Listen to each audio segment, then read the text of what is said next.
Ça devrait fonctionner, ça fonctionne. Monsieur le recteur, chers collègues également, monsieur Fan, je suis très heureux d'inaugurer ce soir la première conférence du parcours droit sciences politiques que le lycée Madeleine Michelis et puis l'université Picardie-Jules Verne, l'UFR de droit, a mis en place cette année. Donc cette première conférence que vous avez l'honneur d'animer, monsieur Fan, se fera devant un public de lycéens qui se sont inscrits sur ce parcours droit et sciences politiques, un public aussi d'étudiants de notre classe préparatoire aux grandes écoles, première et deuxième année, ainsi que des étudiants de l'UPJV Jules Verne, accompagnés de M. Vignon, maître de conférence, qui se sont associés aussi à cette première conférence. Donc, Madame Guimoya, professeure d'histoire-géographie, a organisé tout au long de l'année un cycle de conférences. Et puis, c'est un honneur pour nous de vous recevoir, puisque vous êtes amiénois, vous avez enseigné à Amiens, donc historien de formation, spécialiste aussi d'histoire contemporaine, et puis sur un sujet ce soir qui est assez transversal puisqu'il irrigue aussi la classe de terminale et qui sera aussi une thématique de la CPGE et de l'université. Je vais vous laisser maintenant la parole sur un temps de présentation et puis vous laisser sur cette intervention. À peu près, vous aviez dit 45 minutes, on laissera aussi un temps d'échange et de questions entre les lycéens et les étudiants. Encore merci, je vous remercie de votre attention. Je remercie également l'ensemble des collègues enseignants qui, même s'ils ne sont pas forcément inscrits dans l'animation du parcours, mais qui ont souhaité aussi assister à cette conférence. Merci. Merci monsieur le proviseur, et dans des délais aussi courts, je commencerai tout de suite. Simplement, monsieur le recteur, mon statut administratif me laisse penser que votre présence est simplement un témoignage d'estime auquel je suis particulièrement sensible et dont je vous remercie. L'héritage colonial est dans la société française. Ça peut paraître curieux, enfin, on a tous un héritage, enfin, quand on arrive à mon âge, pas encore au vôtre, mais rassurez-vous, ça viendra. Mais tout de même, la colonisation est terminée depuis plus d'un siècle. C'est à la veille de la Première Guerre mondiale que le Maroc accepte de signer le traité de protectorat français. C'est à la même époque que l'Italie met la main sur la Cyrénaïque et la Tripolitaine, qu'on n'appelle pas encore la Libye. Ça fait un demi-siècle que la décolonisation est terminée, pour la France pas complètement, puisqu'il nous reste quelques confettis d'empire. On pourrait penser que ces choses-là sont de l'histoire ancienne. Or, on s'aperçoit que l'épisode colonisation-décolonisation, sorte de couple infernal qui associe les deux démarches, sont véritablement très présents dans notre société, en général de façon assez, comment dirais-je, rugueuse, pas forcément conflictuelle. Mais rappelez-vous une loi de février 2005, dont l'alinéa B de l'article 4, à moins que ce ne soit l'article 5, je ne me souviens pas exactement, enjoignait aux professeurs d'histoire-géographie d'enseigner les effets positifs de la colonisation, que le président de l'Assemblée nationale a ensuite été chargé de faire passer à la trappe, et pour avoir été reçu par Jean-Louis Debré, qui était confronté à cette tâche, ça nous avait donné l'occasion d'une conversation un peu animée, dans laquelle il m'avait expliqué, alors que je lui posais la question, mais comment se fait-il, monsieur le président, que cet article ait pu être voté, enfin cet alinéa ait pu être voté? Il m'avait dit, cher ami, il a été voté par inadvertance. Je lui avais fait comprendre que si je devais expliquer à mes jeunes collègues d'histoire-géographie qu'ils devaient enseigner à leurs élèves que la loi a été votée par inadvertance, ça risquait d'être un peu difficile. Je voudrais donc, il n'est pas question en 40 minutes de faire le tour de cet héritage et des raisons pour lesquelles il est aussi présent. Je voudrais essayer de me promener autour de quelques thèmes. Et il me semble qu'il y en a un premier, c'est que, tout simplement, la présence de ce problème de la colonisation et de la décolonisation dans la société française tient à la fois à l'étroitesse et à l'inversion des liens entre les deux types de populations qui ont été concernés. Au XIXe siècle, à l'extrême fin du XIXe siècle, si vous laissez de côté l'Algérie, qui est d'ailleurs d'abord une opération de politique intérieure avant d'être une opération de conquête coloniale, l'Indochine, qui est une affaire de marins, qui de toute façon ne se terminera que dans le moment que je trouve le plus important, c'est-à-dire les 25-30 dernières années du XIXe siècle, un certain nombre d'Européens peut, encore moins en France, quittent le territoire du continent européen pour aller conquérir le monde. C'est une époque où l'Europe voit sa population exploser. Entre Waterloo et la guerre de 14, la population européenne quadruple. Mais dans le même temps, des millions d'individus vont peupler la planète entière, les États-Unis, le Canada, l'Australie, la Nouvelle-Zélande, avec les Français qui partent peu, car de 1815 à 1941, nous sommes frappés d'une asthénie démographique qui fait que nous avons un mal fou à nous maintenir à 39 millions d'habitants, et si nous réussissons à nous maintenir à 39 millions d'habitants, c'est parce que des populations étrangères viennent nous aider à maintenir notre fécondité. Et il y a donc dans l'Empire quelques poignées d'individus. En Indochine, nous n'avons jamais dépassé les 10 000.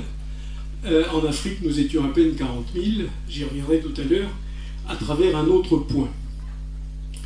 Et puis, le temps passant, si l'on va de 1914 à 1945, puis 1960, la décolonisation faite, on s'aperçoit que le flux s'inverse. Ce sont les populations colonisées qui viennent s'installer dans les ex-métropoles.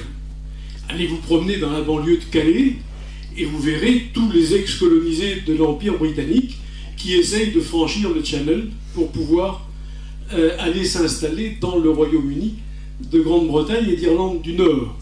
Les raisons sont les mêmes. Pourquoi sommes-nous partis à la recherche d'un certain nombre de richesses? Il y avait des terres réputées vierges, regorgeant d'un certain nombre de richesses auxquelles nous aspirions, et qui ont facilité le niveau de vie, le style de vie et le fonctionnement quotidien de la société de nos arrière-grands-parents. Si les matières grasses deviennent accessibles aux Français avant la guerre de 14, c'est grâce à la colonisation. Il y a deux matières grasses avant la colonisation, le beurre, qui est particulièrement cher, et l'huile d'olive, qui est particulièrement rare, puisque l'olivier ne pousse que jusqu'à une limite assez rapidement atteinte lorsqu'on quitte le littoral méditerranéen. La découverte de l'empire colonial, l'accès à l'huile de palme, outre qu'elle fournit des corps gras pour l'industrie, fournit également des corps gras pour l'alimentation, ce qui évidemment transforme les conditions d'existence de la société française. Et puis après la décolonisation, comme nous avions en partie équipé ces territoires, mais pas suffisamment pour les porter au niveau de développement qui leur aurait permis de faire vivre leur population, eh bien ces populations, pour accéder à la richesse, pour pouvoir vivre, pour pouvoir se soigner, compte tenu des liens de langue, compte tenu des liens, les Allemands diraient, de Weltanschauung, c'est-à-dire que quand vous êtes un Africain, un Maghrébin, un Asiatique ou un Polynésien formé sous souveraineté française, vous avez une certaine façon de penser le monde qui est analogue à celle que le français continue à utiliser pour penser ce monde, et dès lors que vous décidez que vous changerez votre domiciliation pour essayer de mieux vivre, autant aller chez celui avec lequel vous avez ce point commun que chez des gens avec lesquels vous allez être obligé de penser totalement différemment. C'est la raison pour laquelle les gens qui sont à Calais, je reviens à cet exemple, ne veulent pas rester en France quand bien même on le leur proposerait. Ce qu'ils veulent, c'est passer de l'autre côté de la Manche. Et puis il y a aussi, si l'on accepte l'idée de Renan, qui veut qu'au fond avoir enduré un certain nombre de souffrances en commun, crée des liens qui permettent de donner à un groupe une cohésion et l'envie de développer un projet d'existence commune, ces populations ont fait avec nous les deux guerres mondiales. Il est de bon ton, mais n'oubliez jamais que ces problèmes sont présentés de plus en plus d'une façon partisane, ce qui pour un historien est tout à fait détestable. Il est de bon ton de dire que l'on a abusé des troupes coloniales, qu'on les a envoyées au front les premières, dans les endroits les plus exposés, et que finalement ils ont eu plus de pertes que les autres. C'est inexact. La thèse de mon collègue Marc Michel, qui était professeur à Paris 1, a fait justice de ce genre d'accusation. Ils ont eu exactement le même nombre de pertes que les Bretons. Pourquoi un Africain égale un Breton? Même niveau d'instruction, particulièrement bas. Par conséquent, affectation dans l'infanterie. Par conséquent, maximum de pertes, 25% des effectifs engagés. Et ce n'est pas davantage que les autres populations. Par contre, ça contribue à créer des liens. De la participation aux deux guerres, vous avez au fond 3 cas de figure dans ces populations indigènes, dès lors qu'elles ont exercé des fonctions d'autorité, majoritairement de sous-officiers, mais quelques-uns ont accédé à l'épaulette, c'est-à-dire sont devenus officiers. Certains, mais ça c'est le problème du psychisme de chacun. Après 7 ans d'études secondaires, vous garderez avec vos anciens maîtres des relations qui iront de la plus franche affection à la totale détestation, en passant par l'indifférence polie. Parce que on ne peut pas s'entendre avec tout le monde. Certains ont, de cette expérience de la guerre, tiré la conclusion qu'ils devaient s'engager dans la lutte nationale pour obtenir l'émancipation de leur territoire. D'autres sont rentrés dans leur foyer, profiter de leur pension d'invalidité ou tout simplement de leur solde de militaire et mener une existence dans l'anonymat le plus total. Certains dont sont devenus d'ardents défenseurs et d'ardents partisans de l'intégration dans la société française, puisqu'à l'époque c'était le discours officiel des autorités coloniales, et que par conséquent il n'y avait aucune raison que les populations indigènes n'y croient pas. Ces échanges de populations, donc, amplifiés par le bouleversement technique des transports et ce qu'on appelle bêtement la mondialisation, qui n'a pas commencé aujourd'hui, mais qui commence avec le Big Bang, et surtout avec Christophe Colomb, fait que aujourd'hui on a une foule d'héritages dont curieusement on ne parle jamais ou qu'on feint d'oublier.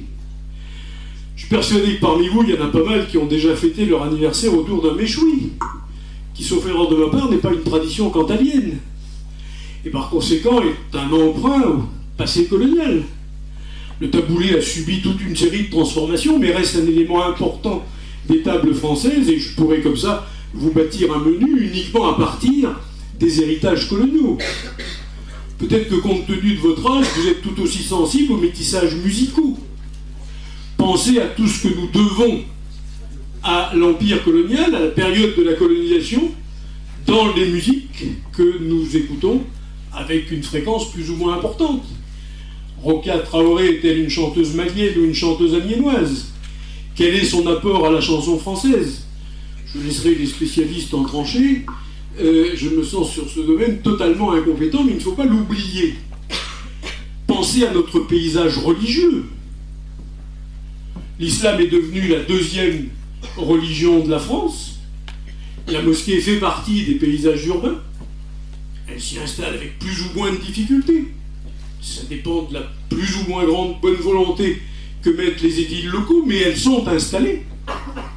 Mais vous avez également une transformation de la façon dont les gens vivent leur religion. Demandez à quelqu'un qui est de confession hébraïque tout ce que la pratique juive doit au retour des séfarades d'Afrique du Nord.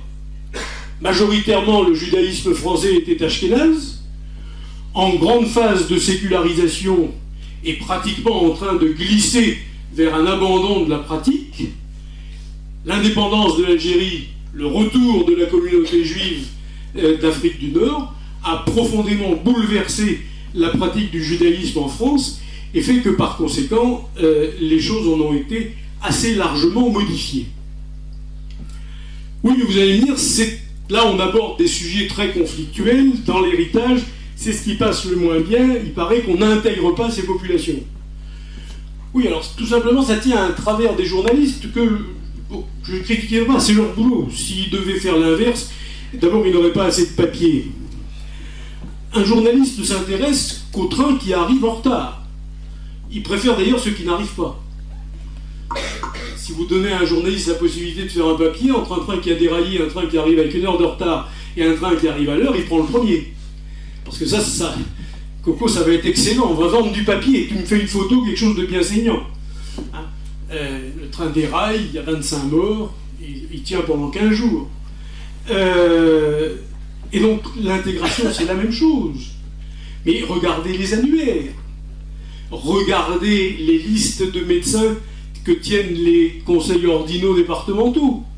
Vous verrez qu'un bon nombre de ces populations ci-devant colonisées sont aujourd'hui installées dans ce que Gambetta appelait les couches moyennes, celles dans lesquelles il plaçait l'avenir de la République. Les choses se passent infiniment mieux qu'on ne veut bien le dire, même s'il subsiste des stéréotypes et un certain nombre de clichés qui valent souvent de fausses querelles, dans la mesure où le politiquement correct fait qu'aujourd'hui on ne peut plus appeler les choses par leur nom.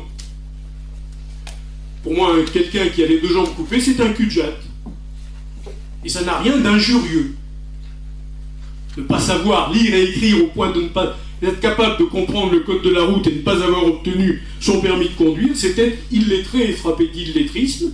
C'est un handicap qui oblige les gens qui ont eu la chance d'accéder à la culture d'essayer d'aider ces gens-là, mais ça n'en est en rien un qualificatif injurieux. Il faut savoir le sens des mots avant de les employer, et ensuite il faut veiller à les employer à bon escient. Il me semble qu'il y a un deuxième, cette apparence de conflictualité autour de l'héritage colonial dans la société française. C'est le conflit entre histoire et mémoire. Alors d'abord une remarque, il n'y a pas de devoir de mémoire. Je ne sais pas ce que c'est une ineptie, édictée par qui, en vertu de quelle loi, sanctionnée par quelle peine. Il y a un respect dû à toutes les mémoires, respect d'autant plus impératif que la mémoire est douloureuse, mais les médecins vous expliqueront qu'on oublie 70% de ce qu'on a un jour vécu, et tout le monde a rencontré quelqu'un qui lui a dit à propos d'un événement, ça je veux l'oublier. Donc il n'y a pas de devoir de mémoire. La commémoration n'a rien à voir avec l'histoire. Mais ça n'empêche que c'est au cœur d'un véritable problème qui me paraît au fond assez simple à expliquer. Si vous coupez la société française en deux, en prenant le critère de l'âge, vous arrivez à un âge moyen qui vous conduit au milieu à peu près de la quarantaine. La partie la plus vieille, dans laquelle évidemment je me place, a reçu un enseignement qui ne réussissait pas à franchir le mur indépassable de 1945.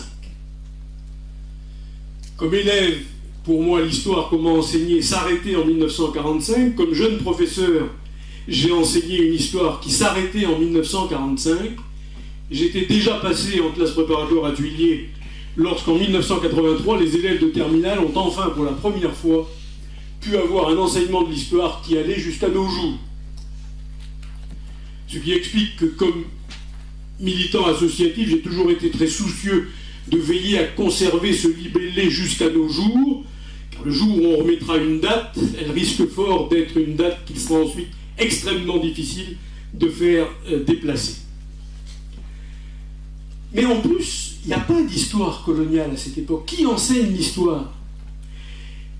Jusqu'à la Seconde Guerre mondiale, lorsqu'à l'agrégation d'histoire, il vient au jury l'idée farfelue d'inscrire une question d'histoire coloniale. C'est rare, mais ça arrive.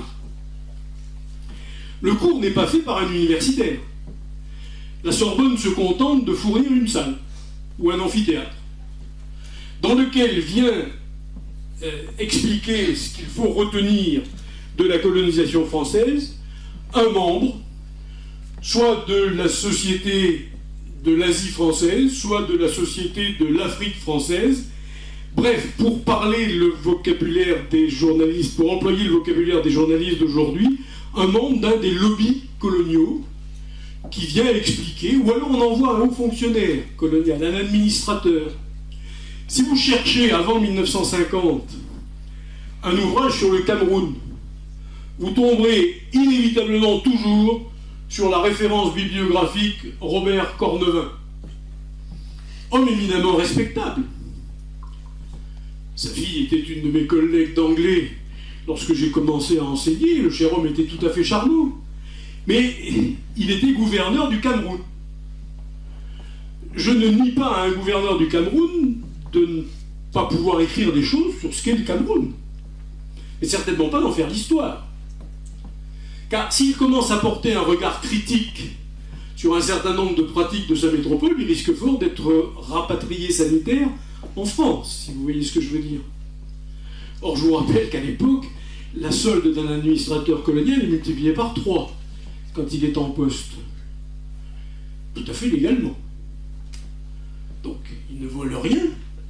Et on peut comprendre qu'il ait la faiblesse d'être attaché pendant une partie de sa carrière au moins à ce genre d'avantage du fait de l'éloignement, des difficultés, de l'absence de vie sociale. Enfin bon, on ne va pas s'étendre sur ce qu'est la vie dans l'empire colonial. Donc, c'est l'administration, et avec le relais de 2 forces qui, elles, sont à l'époque parfaitement conditionnées. L'école qui enseigne, vous avez tous vu ces planisphères avec les grandes taches rouges, jaunes, vertes, enfin, ça dépend des éditeurs, elles peuvent varier, mais qui montrent que, hélas, nous avons un empire un tout petit peu plus petit que celui de l'Empire britannique, mais cette superficie est tout de même importante et ça donne la plus grande France. Et on exalte la mission civilisatrice de la France. On reste fidèle à l'idée de Ferry. Les races supérieures ont des droits sur les races inférieures. Je répète, dit Jules Ferry, les races supérieures ont des droits sur les races inférieures, car elles ont des devoirs envers elles. Nous étions partis leur apporter la civilisation. Donc l'école considère que ce que les hussards de la République font en France, d'autres le font dans l'Empire, et par conséquent, c'est forcément une vision orientée de cette histoire coloniale. L'Église est le deuxième relais. Ça se passe de façon très simple. Toute paroisse, ou presque, a envoyé un missionnaire dans l'Empire colonial. À partir de 1850, la France forme dans ses séminaires un tel nombre de prêtres qu'elle ne sait plus quoi en faire. Comme le Saint-Siège est à partir de 1870 fâché avec l'Italie et qu'il n'est pas question de confier à des prêtres italiens la mission d'encadrer les terres à évangéliser, il n'y a que la France, l'Espagne est dans un état de décadence, qui lui interdit de fournir quoi que ce soit. Il n'y a plus que la France pour fournir des ecclésiastiques catholiques, la Grande-Bretagne évidemment, fournissant les protestants. Donc toute paroisse, ou presque, a bien un de ses enfants, parce qu'il y en a une qui n'en a pas, l'autre à côté en a 3, qui est en train d'évangéliser les terres colonisées. De temps en temps, il vient embrasser sa vieille mère. Et il en profite pour faire une séance de projection de photographie, où il montre ce qu'il fait dans sa tribu, où dès qu'il est arrivé, il a construit une infirmerie, puis ensuite une église, où il essaye d'apprendre la langue française, avec en général un assez grand succès. Regardez, si vous en entendez encore, ils sont en train de disparaître, mais tous les colonisés qui ont été à l'école de l'époque coloniale. Si tous nos journalistes et tous nos hauts fonctionnaires parlaient le français avec la même pureté, jusque et y compris dans l'utilisation de l'imparfait du subjonctif auquel je n'ai jamais pu résister, la langue française serait certainement moins en péril qu'elle ne l'est aujourd'hui. Vous avez donc là, si vous voulez, une population qui se voit expliquer par le missionnaire toutes les tâches pieuses qu'il effectue. À la fin de la séance, il fait une petite quête pour pouvoir financer le matériel qu'il aspire à mettre à la disposition des indigènes. Et vous avez donc cette moitié la plus âgée de la France qui, entre ce que lui a appris l'école, ce que lui a appris l'Église, car cette génération-là a continué à pratiquer la religion. Dans la fin des années 50, il y a encore 40% de pratiquants dans les églises. Aujourd'hui, il n'y en a plus que 5. Donc, l'école et l'église lui ont donné une vision idéalisée de la situation coloniale qu'elle n'a jamais eu l'occasion de remettre en question. Et puis, vous avez l'autre moitié, à laquelle, curieusement, j'appartiens aussi, parce que, ayant décidé d'étudier l'histoire, j'ai bénéficié de la recherche. Les travaux de Guy Vervilliers sur l'Algérie, les travaux de Brocheux sur l'Indochine, les travaux de Marc Michel que j'évoquais tout à l'heure. Et là, on s'est aperçu que c'était sensiblement plus compliqué. Que, oui, on était venu pour apporter la civilisation, mais qu'en fait, il fallait distinguer 3 niveaux. Les hommes politiques à Paris, et je défendrai toujours Ferry car je suis persuadé que Ferry était honnête, le rapport sénatorial qu'il fait lorsqu'il va enquêter en Algérie est on ne peut plus sévère vis-à-vis des pieds noirs et obtiendra d'ailleurs un certain nombre de résultats.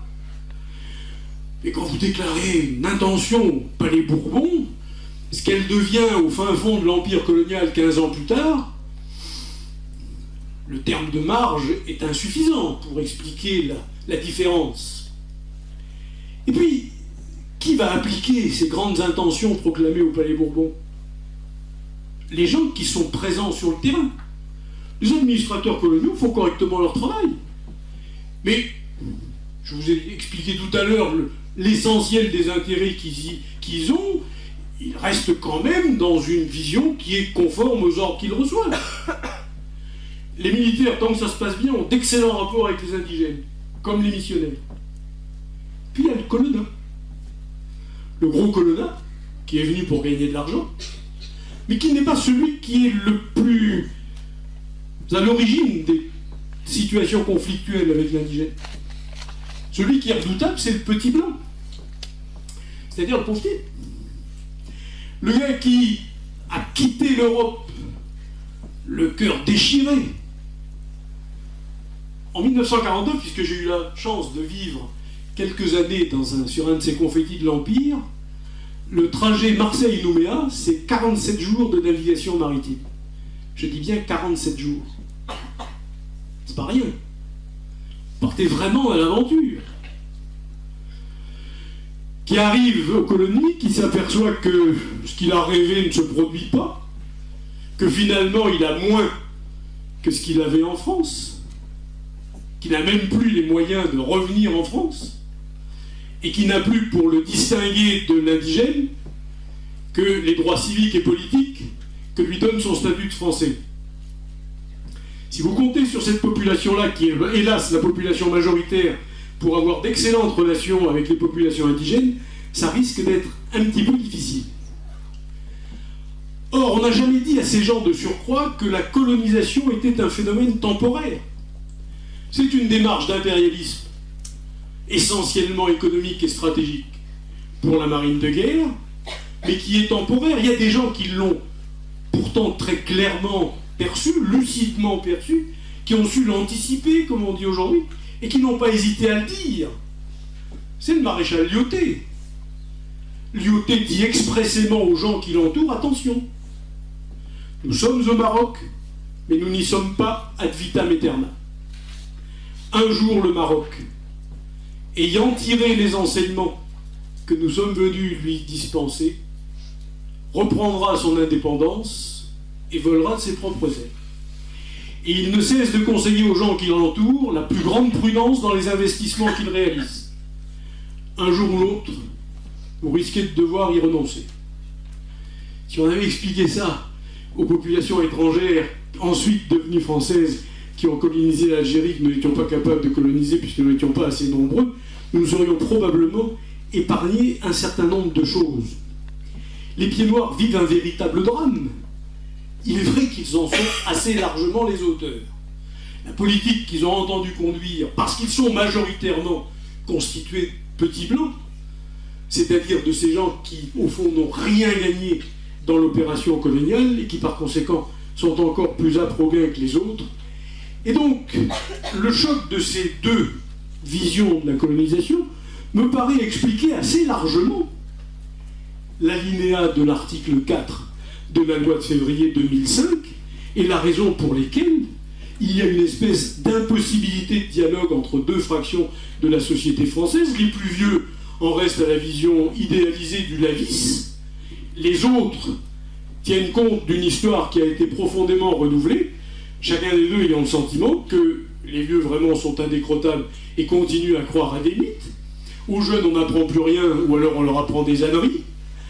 Avec, je dois le reconnaître de surcroît, dans certaines classes d'établissements difficiles, mais je ne jetterai pas la pierre à mes jeunes collègues qui ont une situation très difficile à gérer et pour laquelle je n'ai à vrai dire pas de solution, parfois un peu tendance à aller dans le sens du courant pour essayer de garder, sinon la paix sociale, du moins la sécurité intérieure. Enfin, rapidement, parce que je vois que le temps tourne, il me semble qu'il y a un troisième aspect qui est important, c'est que dans cet héritage, on a peut-être des choses à faire valoir. Nous avons gardé une zone d'influence que nous n'avons pas forcément toujours gérée de la façon la plus intelligente et la plus défendable. C'est peut-être là qu'est le point faible. Tout le monde a entendu parler de la France-Afrique. Mais, outre qu'il ne faut pas généraliser, il y a des situations qui sont parfaitement saines dans la façon dont la France gère ses intérêts. Nous avons là une zone d'influence qui peut être particulièrement importante. Vous avez aujourd'hui, dans ce qu'il est convenu d'appeler l'Afrique noire, l'Afrique subtropicale, l'Afrique intertropicale du moins, dans la seule Côte d'Ivoire, 2 fois plus de Français qu'il n'y en avait dans l'AOF et l'AEF réunis à la veille de la Seconde Guerre mondiale. Nous n'avons jamais été très nombreux en Afrique. Nous n'avons jamais été aussi nombreux que depuis les indépendances. Regardez l'importance du groupe Bolloré dans l'économie africaine. Le contrôle qu'il a d'un certain nombre des infrastructures de transport, qui est un poste particulièrement important. Si vous admettez que l'Afrique devrait entre doubler et tripler son chiffre de population, que le Nigeria, lui tout seul, sera probablement une des grandes puissances du XXIe siècle, et si les taux de croissance se maintiennent dans un certain nombre de pays africains, il est certain qu'il vaudra mieux y être présent qu'absent. Nous avons donc là un atout particulièrement important, à nous de savoir l'utiliser, de préférence honnêtement, de façon à ce que nous ne confisquions pas aux populations qui fournissent l'essentiel de l'effort économique le fruit de ce travail, mais il me semble qu'il y a là quelque chose d'extrêmement important à jouer. La francophonie n'est malheureusement pas le Commonwealth. Je pense que ça tient à 2 choses. Une qui me rend absolument furieux, mais vous allez dire que chez moi ça a peut-être un aspect obsessionnel, parce que je crois y avoir déjà fait allusion. C'est le mépris que nous avons de notre propre langue, et cette incapacité que nous avons à la défendre. Je n'ai pas lu l'ouvrage, mais un journaliste du Figaro vient de publier un livre dans lequel il dit qu'aux Galeries Lafayette, on parle de dérouler the red carpet devant les touristes chinois. On a toujours dit utiliser l'anglais, ça permet de faire plus court. Mais entre the red carpet et le tapis rouge, je ne vois franchement pas où est la brièveté.